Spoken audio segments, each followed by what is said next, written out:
Bonjour à tous, bienvenue dans une nouvelle vidéo Running Knowledge, quatrième volet de notre série consacrée aux mouvements fondamentaux du combat au sol, jiu-jitsu brésilien, lutte à livre, catch wrestling, combat au sol pour le MMA. Aujourd'hui, nous allons gagner un petit peu en mobilité parce que nous allons explorer l'univers du déplacement en position assise.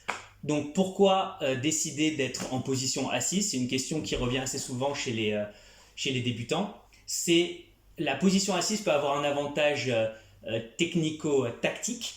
Je peux être face à un adversaire qui est meilleur ou aussi bon que moi ou dangereux en projection et donc décider de rester en dessous pour éviter de prendre des points supplémentaires ou de prendre des points stratégiquement. Je peux aussi, dans le cas du MMA, décider de faire un petit mouvement qui va être celui-ci, ça c'est une petite parenthèse pour les combattants de MMA, où comme ma main est au sol, d'accord, plutôt que de me relever d'un seul coup, je peux respirer un petit peu parce que les règles unifiées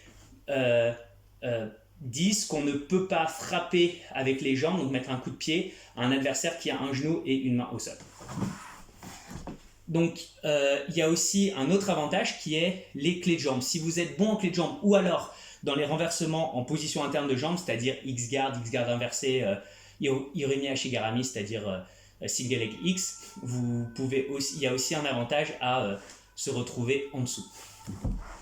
Donc, voyons maintenant les différentes formes que prend la position assise au sol et surtout les déplacements qui leur sont liés. Donc, la première version, ça va être cette version-ci, donc je vais être assis face à mon adversaire. Donc si vous étiez mon adversaire en face de moi, je vais être assis comme ceci et non comme ceci, qui est une erreur que moi-même j'ai fait jusqu'à il y a peu de temps.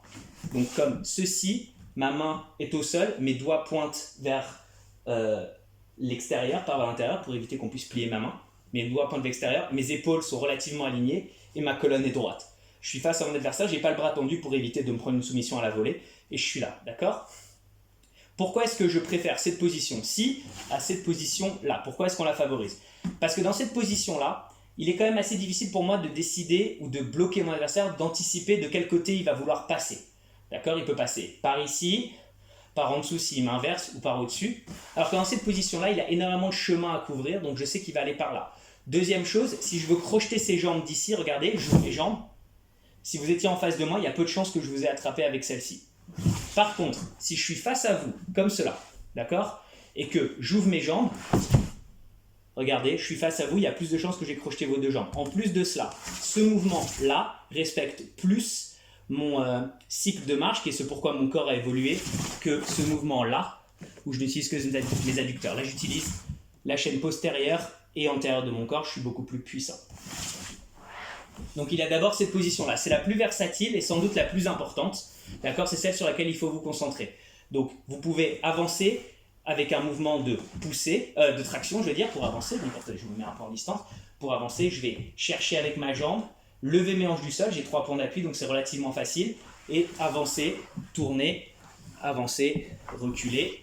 Pour reculer, c'est la même chose, c'est un mouvement de poussée, sauf que je peux décider de garder mes fesses au sol, ou alors de pousser comme ceci en sortant mes fesses du sol.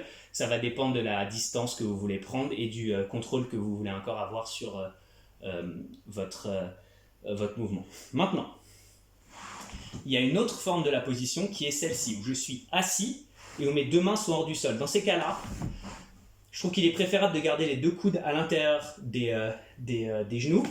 Pourquoi ? Parce que regardez, quand mes deux coudes sont à l'intérieur de genoux, mon dos est droit. Si mon adversaire essaie de me pousser vers le bas pour me plier comme un couteau suisse, c'est difficile. Et vous le verrez parce que j'ai mes coudes qui bloquent. Cette structure, on l'a déjà vu dans les vidéos précédentes que je vous encourage à aller voir.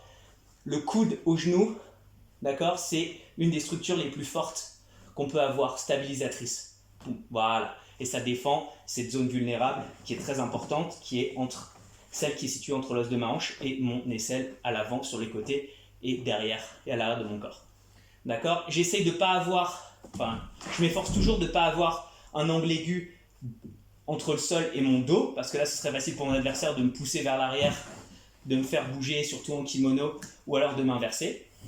Donc si je suis ici, d'accord, si mon adversaire essaie de me pousser au niveau des épaules, il y a plus de chances que mes hanches reculent plutôt que juste mes hanches décollent du sol, ce qui est ce que je veux éviter.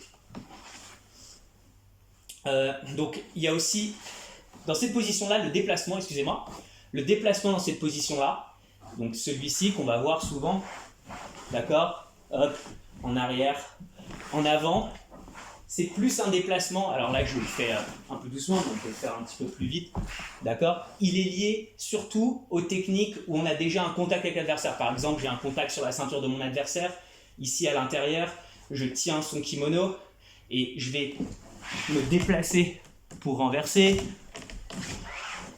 d'accord, ou alors je vais être ici, avoir un double contact sous les aisselles de mon adversaire et hop, d'accord, tendre, hop, et la ramener vers moi pour ensuite passer sur des contrôles internes de jambes. Mais c'est un mouvement à très courte portée, c'est pas vraiment un déplacement, c'est plus quelque chose qui va développer votre agilité au niveau de vos hanches. Maintenant, il y a une autre version de la position qui est assis avec les deux mains au sol.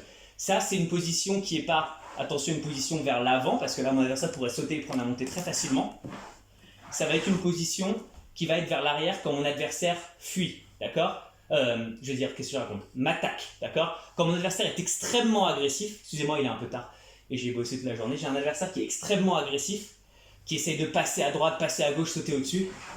Je vais mettre mes deux mains au sol, et je vais partir le plus loin possible vers l'arrière, en créant ce mouvement, en poussant avec mes jambes. Je suis ici, je sens que mon adversaire est trop agressif, je suis un peu en panique, hop, je désamorce la situation. D'accord? Donc je remonte la position sous un autre angle, je suis là, mon adversaire est agressif, il m'attaque, hop, je me déplace. Plus je vais pousser fort sur mes jambes et tirer avec mes mains, plus je vais faire un saut, un bond qui va couvrir de la distance. Donc mon adversaire m'attaque, j'ai un peu de mal, je suis là, je suis en panique, hop, voilà, et je me déplace.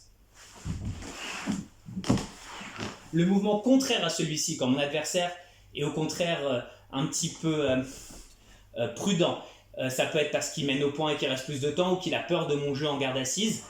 Donc il me fuit, donc je suis face à lui dans cette position qu'on a vue tout à l'heure. Dans ce cas-là, qu'est-ce que je vais faire? Je vais ouvrir ma jambe et bondir vers lui. Ça va faire 1. D'accord? Je remonte sous un autre angle, je suis ici, mon adversaire me fuit, je tends ma jambe, je vais tirer 1. Et je vais pouvoir bondir vers mon adversaire. C'est une autre forme du mouvement qui est extrêmement efficace et qui va vous servir à couvrir une grande distance. Vous pourrez par exemple, si votre adversaire vous fuit, vous êtes là, vous bondissez, hop, saisir sa jambe et vous relevez. Pourquoi je parle de se relever? Parce qu'il est beaucoup plus facile de se relever en base dans cette position-ci que dans cette position-là. Si je suis face à vous, regardez, que je me relève en base, même si je le fais correctement, vous avez vu, il y a un petit moment de latence ici où il faut que je retourne et que j'ajuste mon corps. Ça, c'est suffisant pour qu'un adversaire qui est bon en amener au sol vous balaye ou on vous rentre dedans. Alors que si je suis ici et que mon adversaire essaye de m'attaquer, que je monte, d'accord, j'essaie de me lever, donc je monte d'abord mes hanches et que je me lève, j'ai pas ce moment de latence, je suis beaucoup plus efficace. Aussi, quand je vais tirer, d'accord, je suis face à mon adversaire, j'attrape son col, plutôt que de tirer, regardez, ici où c'est relativement inconfortable, je vais pouvoir couvrir beaucoup plus de distance en tombant ici. Vous avez vu, regardez tout ce que j'ai couvert, je serai déjà dans ses jambes, en de la rive, ou quelle que soit la garde que vous décidez de travailler à ce moment-là. On verra le tirage de garde dans une vidéo ultérieure. Donc voilà, c'était les formes du mouvement, je vous les rappelle. Ici, les formes de la position. Ici, ici, ici, et les mouvements qui leur en sont liés. Il y a le déplacement simple en traction ou en reculant, le déplacement bondi. D'ici, il y a le déplacement sans utiliser, vous voyez, je sors mes fesses du sol si ça m'aide à me déplacer, mais ça va être un déplacement qui est lié aux attaques à très courte portée.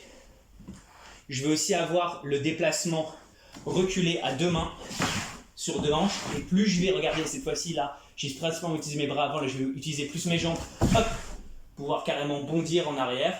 J'oublie jamais d'avoir ma tête entre mes genoux, comme si j'allais vomir dans un avion. Donc voilà les mouvements principaux. On peut en rajouter un petit qui est à courte distance, d'accord? Si vos jambes sont un petit peu tendues et que vous voulez attaquer votre adversaire, si vous mettez vos pieds comme ça, comme un râteau, vous allez pouvoir tirer et ramener, mais c'est préférable à faire quand vous avez vraiment un grip sur le col, sur la ceinture, hop, pour soulever votre adversaire. Plus vos jambes vont être écartées ici, plus ça va être compliqué pour votre adversaire de trouver un angle de passage, plus vous allez avoir accès à ses mains quand il se rapproche de vous. Par contre, vous allez perdre un peu en mobilité, donc essayez de trouver un compromis, d'accord? Pas les jambes trop serrées, pas les jambes trop écartées. Ça va dépendre de votre morphologie, de votre dextérité, des techniques que vous utilisez. Donc voilà, j'espère que ça vous a été utile. On va passer maintenant aux techniques, disons en vitesse réelle, avec plusieurs angles, et j'ai hâte de vous voir pour la prochaine vidéo. Restez fort pour le coronavirus. Allez, aussi mon adversaire d'anticiper de quel côté il va vouloir passer. D'accord? Il peut passer par ici, par en dessous s'il m'inverse, ou par au-dessus. Alors que dans cette position-là, il a énormément de chemin à couvrir, donc je sais qu'il va aller par là. Deuxième chose, si je veux crocheter ses jambes d'ici, regardez, j'ouvre mes jambes. Si vous étiez en face de moi, il y a peu de chances que je vous ai attrapé avec celle-ci. Par contre, si je suis face à vous, comme cela, d'accord, et que j'ouvre mes jambes, regardez, je suis face à vous, il y a plus de chances que j'ai crocheté vos deux jambes. En plus de cela, ce mouvement-là respecte plus mon cycle de marche, qui est ce pourquoi mon corps a évolué, que ce mouvement-là, où je n'utilise que mes adducteurs. Là, j'utilise la chaîne postérieure et antérieure de mon corps, je suis beaucoup plus puissant. Donc il a d'abord cette position-là, c'est la plus versatile et sans doute la plus importante. D'accord, c'est celle sur laquelle...